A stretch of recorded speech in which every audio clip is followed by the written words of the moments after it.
Mesdames et messieurs, bonjour et bienvenue à cette grande édition de la télévision rwandaise et aussi bonne fête de la Saint-Valentin.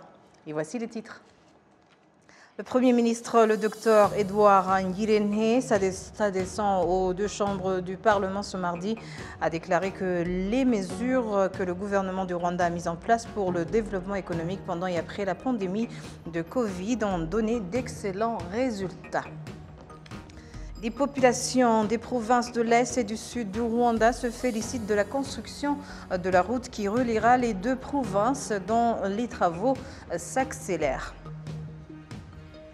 Nous allons revenir tout à l'heure sur ce qui se passe au Sénégal où les manifestants continuent. Le gouvernement sénégalais a déjà suspendu ce mardi l'accès aux données mobiles. La mesure a été prise alors que le collectif protégeant nos élections a été appelé à une marche contre le glissement du calendrier électoral.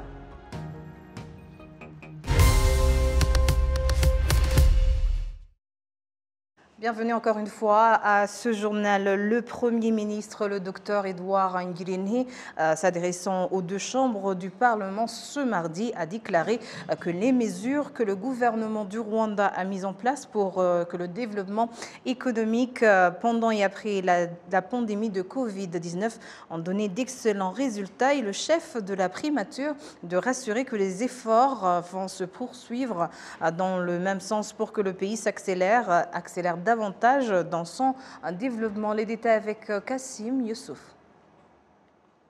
Le Premier ministre a présenté aux deux chambres du Parlement le rapport des activités que le gouvernement a réalisées afin que l'économie nationale ne soit pas affectée par la pandémie de Covid-19, précisant que différentes raisons ont perturbé l'économie mondiale.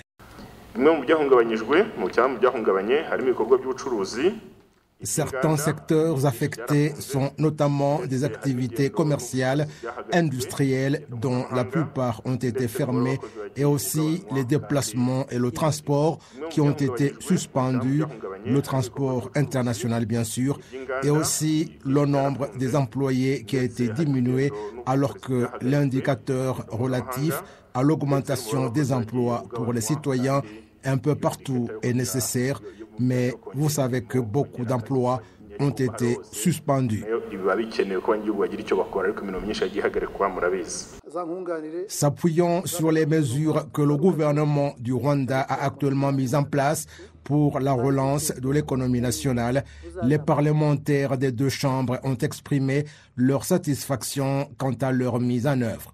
Malgré cette reprise de l'économie, le Premier ministre, le docteur Ngirente Edouard, a fait observer que différents secteurs de l'économie ont été confrontés à des défis lorsqu'ils essayaient de mettre en application les mesures permettant le rendement de l'économie.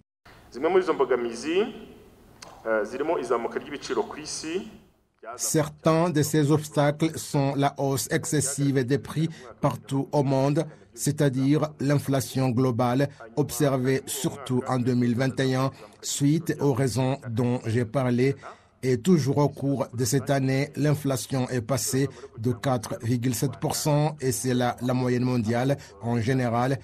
Et je reviens à ces chiffres pour comprendre d'où vient la situation de chez nous parce que, comme je le disais, nous sommes dans un contexte mondial parce que nous ne sommes pas isolés dans le commerce.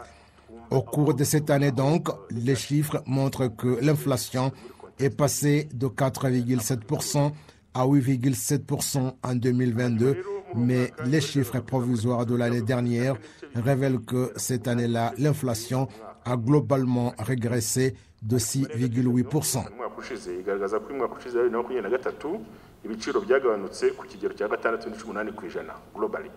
Certains députés et sénateurs ont fait remarquer que le gouvernement pourrait mettre en place d'autres stratégies pour accélérer davantage le développement social en s'intéressant surtout aux secteurs présentant encore des insuffisances. Le Premier ministre a à ce propos indiqué que des projets sont prévus pour que le pays puisse accélérer davantage dans son développement en prenant comme priorité le développement de l'agriculture, l'amélioration de la santé et autres.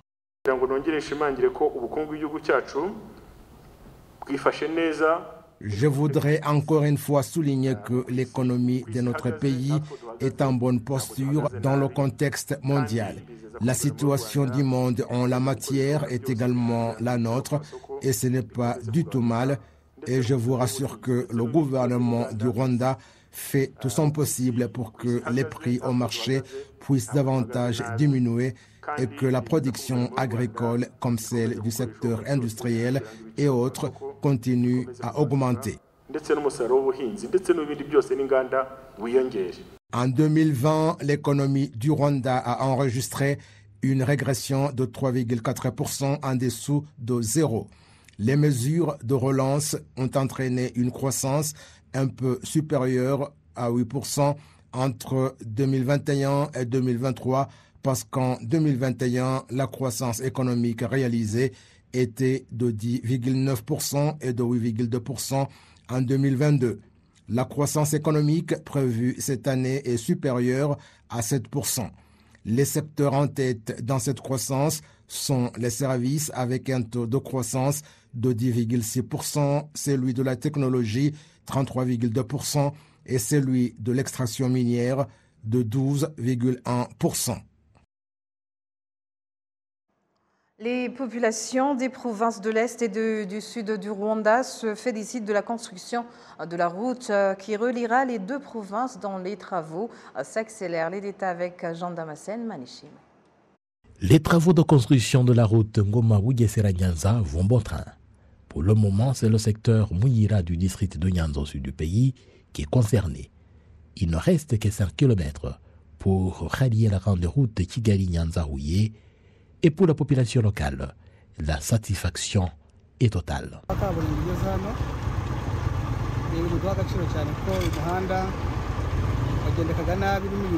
Il nous est très important d'avoir une route goudronnée ici. Avant, la route était en très mauvais état et elle endommageait les véhicules. Mais désormais, ce sera facile et le transport des personnes et des biens sera facile et nous allons mieux travailler.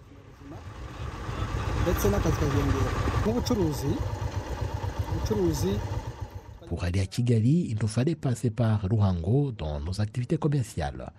Mais désormais, nous passerons par Bugesera-Nyamata, un vrai raccourci. L'intérêt commercial est vraiment immense. Cet accès routier ne profitera pas uniquement aux populations locales, car il facilitera la tâche aux transporteurs qui, depuis l'est du Rwanda et la frontière tanzanienne de Rusumo, effectuent de très longs voyages pour rallier le sud du Rwanda et les pays voisins, notamment le Burundi et la République démocratique du Congo via la ville de Bukavu. La construction de cette route s'intègre dans une large vision du gouvernement du Rwanda d'accélérer le développement en connectant les zones rurales et en facilitant mieux le transport des personnes et des biens dans tout le pays. Avant la construction de cette route, les transporteurs qui effectuaient le commerce transfrontalier entre le Rwanda et les pays voisins, au sud comme à l'est du pays, étaient obligés de passer par Kigali, ce qui leur prenait plusieurs jours. À présent, un groupe d'officiers militaires ressortissants des divers pays, dont le Kenya, la Tanzanie, la Zambie, le Malawi, le Botswana, le Rwanda, pays hôte de la 12e promotion en formation au collège militaire de Nyakinama, district de Musanze, ont visité le district de Rubavu à l'ouest du pays afin de voir le progrès accompli par le Rwanda dans le développement de son secteur énergétique et les efforts accomplis pour la distribution de cette énergie à la population. Les détails avec Patrick Nilidandi. Ces officiers supérieurs de ces différents pays effectuent des recherches pour comprendre comment l'autosuffisance en électricité aide les populations dans leur développement et leur assure une sécurité complète, sécurité énergétique pour le développement durable.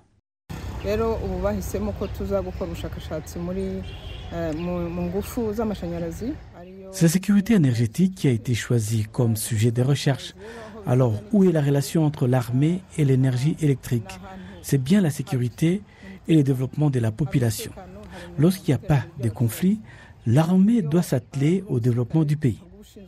Ces militaires étrangers apprécient les efforts accomplis par le Rwanda pour apporter de l'énergie à sa population, tout en assurant leur sécurité, tout en accompagnant cette population dans ses différentes activités de développement.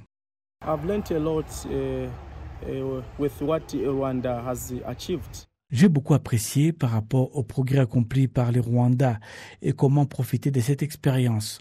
Le Rwanda a œuvré pour que sa population puisse vivre dans la sécurité et se développer. Le maire du district de Rubavu, Mulindwa Prosper, a révélé que 77% de la population est déjà connectée à l'électricité et utilise cette énergie à des fins de développement.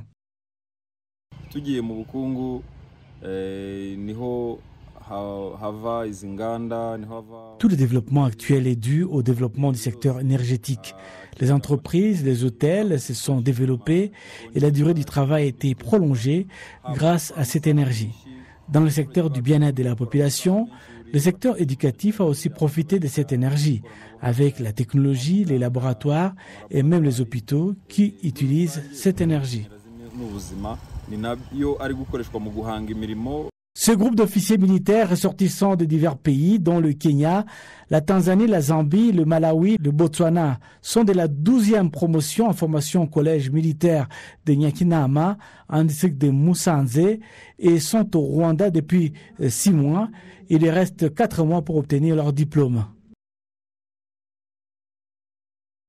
Certains observateurs estiment que l'Afrique a besoin de développer davantage un entrepreneuriat social pour doter le continent du développement plus inclusif qui tient en compte toutes les couches de la population. C'est en tout cas le point de vue du docteur Faisal Congo du Burkina Faso qui indique qu'il est de la responsabilité des autorités, en particulier d'occasionner ce changement. Les détails. Aujourd'hui, on nous parle beaucoup de l'Afrique, terre d'opportunités, mais en étant entrepreneur, en rentrant dans l'activité de l'entrepreneuriat, on se rend compte rapidement qu'il y a une colle qui manque, qui est le travail ensemble. Donc travailler en prenant en compte les autres personnes. Donc c'est-à-dire déjà collaborer avec d'autres personnes qui sont des entrepreneurs aussi, mais en contrepartie, il faut pouvoir aussi faire des concessions. Donc j'avais donné l'exemple de l'agrotransformation et une chaîne fondamentale qui est la partie assurance qualité. Donc l'assurance qualité, ça peut être au moment du tri, du nettoyage et tout, et ça peut être un aspect qui peut être automatisé. On peut prendre juste une seule personne et une machine. Mais l'idée derrière, en fait, c'est avoir des personnes qui vont faire ça. Au lieu de faire des machines, c'est une manière de donner un retour. Ça va coûter peut-être plus cher à court terme, par rapport à la machine qui va coûter moins cher à long terme. Donc ça va coûter un peu moins cher pour la machine, mais en vrai, en ayant ce recul-là de se dire, je suis un entrepreneur, j'ai eu la chance de pouvoir lancer cette activité pour m'enrichir, mais derrière, il faut aussi penser aux autres. Il ne faut pas juste dire, bon, écoute, moi je fais une machine de bout en bout automatisée. J'ai besoin juste de 5 personnes et c'est fini. Non, l'idée derrière, c'est qu'il faut se dire que de toute façon, vous allez vous enrichir. Mais il faut prendre le recul pour se dire, la partie tri, je vais donner à des humains. C'est des gens qui vont faire. Ils vont avoir du travail. Je vais grandir avec eux. L'usine va grandir. Ça va être 10 personnes, ça va être 50 personnes, ça va être 100 personnes. Et je vais monter en fait l'assurance qualité avec ça. Donc c'est ça l'idée derrière. L'idée c'était de dire, faut qu'on, dans toutes ces opportunités-là, il y a beaucoup de gens. Nous sommes nombreux. Il y a la jeunesse. L'Afrique est très jeune. Mais si on réplique les modèles dans lesquels on est dans l'industrialisation pure, sans le côté social, on va créer ce gap. Ce gap aussi, on va le répéter, comme ailleurs. Hein. Donc on va avoir des gens très riches, des gens très pauvres, et la couche moyenne, elle est très fine. Et si tu as une couche moyenne très fine, même toi, en tant que riche, ça va te poser problème après. Tu vas passer toutes tes vacances à l'extérieur. Donc il y a des conséquences qui reviennent. Donc il faut qu'on apprenne de l'histoire et que les entrepreneurs d'aujourd'hui incluent cet aspect-là de social. On a besoin de social en Afrique. Pour que ça avance, ce n'est pas possible. On l'entend beaucoup, mais on ne le comprend pas en tant qu'entrepreneur tant qu'on ne prend pas ce recul. Donc moi, j'invite tous les entrepreneurs en Afrique à voir dans leur chaîne quel est l'aspect humain qu'il faut garder. Il faut un aspect humain à garder. On ne peut pas faire du numérique à 100%, on ne peut pas faire de l'automatisation à 100%. ça ne marchera pas.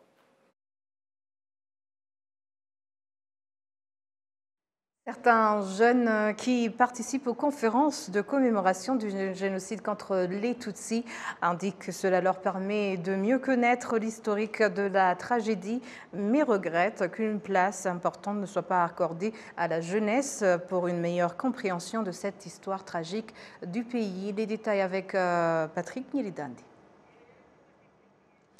Nous allons y revenir tout à l'heure. Un peu partout sur le territoire national, on entend des citoyens témoigner que les différents programmes que le gouvernement a mis en place les ont aidés à juguler la pauvreté. Les indicateurs révèlent en effet qu'au cours des 30 dernières années, l'indice de pauvreté au Rwanda a diminué de moitié. En 2000, 60,29% de la population était sous le seuil de la pauvreté et 30,4% en 2022, d'après le résultat du recensement général de la population de cette année. Pour en savoir plus, suivez ce magazine que nous propose Kassim Youssouf.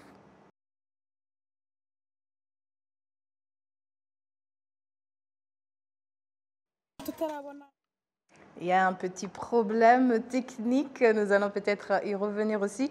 Passons à présent sur les 25 ans que le Rwanda accueille des milliers de réfugiés depuis maintenant 25 ans qui viennent des pays de la sous-région et même des pays lointains. Qu'est-ce qui justifie cette hospitalité? Un pays de moins 30 000 km².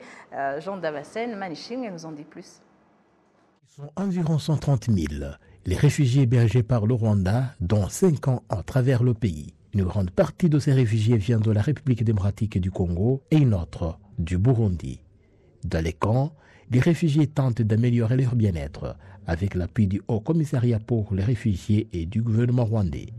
Ils ont initié des projets d'appui à l'autofinancement des réfugiés et ces derniers développent des activités génératrices de revenus. Dans les camps de réfugiés, les enfants constituent une bonne partie des occupants. Ils ont une école et comme les nationaux, ils jouissent de programmes divers comme celui de l'alimentation scolaire. La vie des enfants réfugiés dans les camps n'est pas du tout misérable. Ils vivent dans les mêmes conditions que les nationaux de notre école. Quand on distribue le matériel scolaire, on le fait de la même façon pour les Rwandais et pour les réfugiés. Même si les réfugiés sont assistés par le HCR et le gouvernement du Rwanda et d'autres organismes, ils souhaitent tout de même que la communauté internationale se mobilise davantage et plaide pour le retour dans leur pays respectifs. Nous avons fui à cause de l'insécurité. Moi, j'ai fui en 2016 et je pense que rien n'a changé. Le Rwanda a vécu la même situation dans le passé, mais il est sécurisé aujourd'hui. Que notre pays, le Burundi, fasse de même, ainsi nous rentrerons.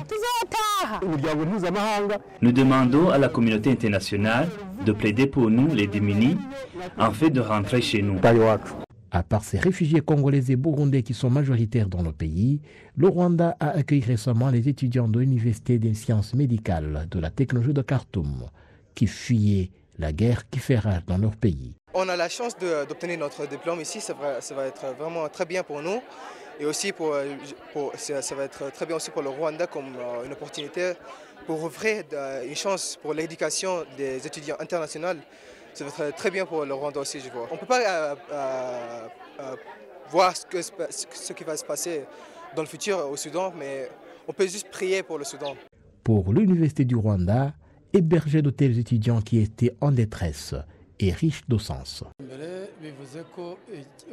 Ça montre que le Rwanda est un pays qui inspire confiance quant à la sécurité et la connaissance qu'ils viennent chercher, sans oublier les bonnes relations avec les pays africains et le monde entier en général.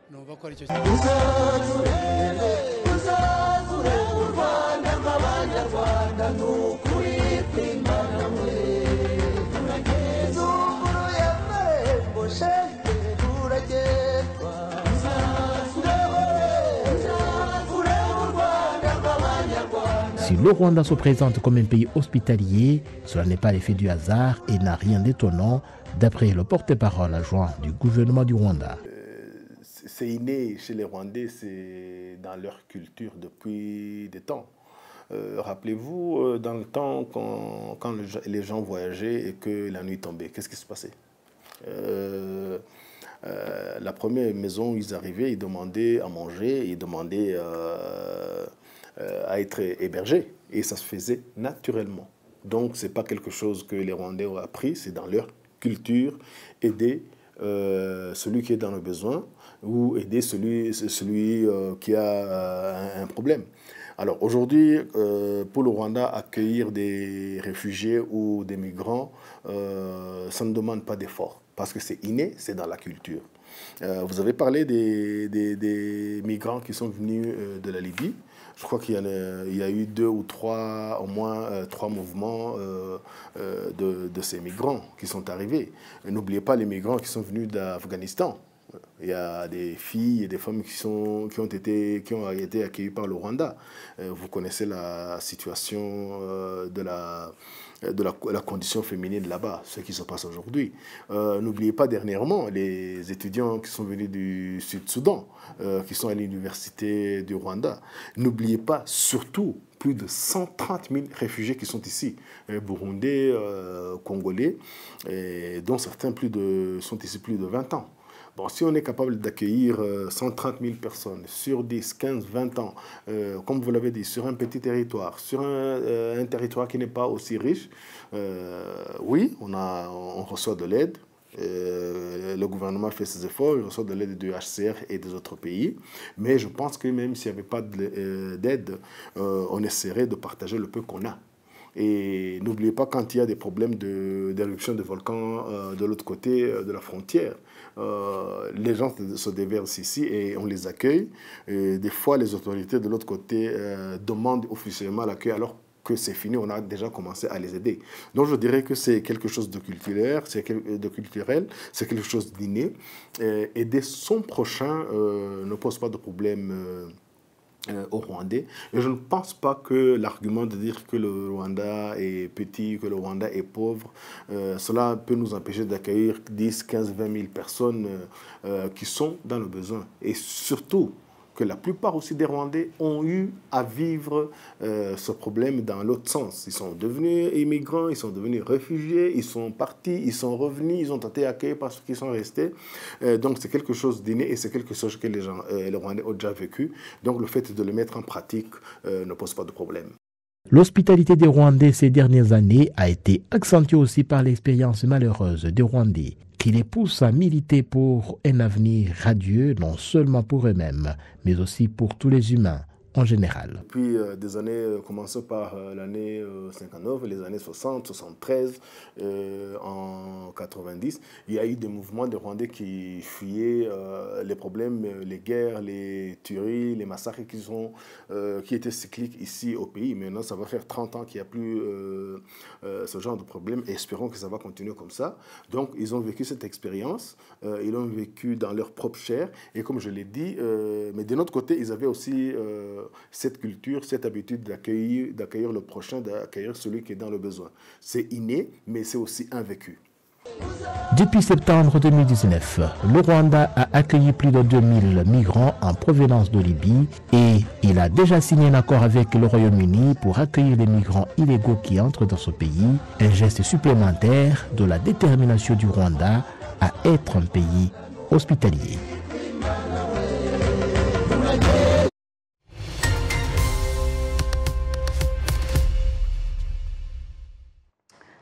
Nous entrons maintenant dans notre page Tour du Web avec notre consoeur Amandine. Amandine, bonjour. Bonjour Michel. Alors, quelle est l'actualité en ligne?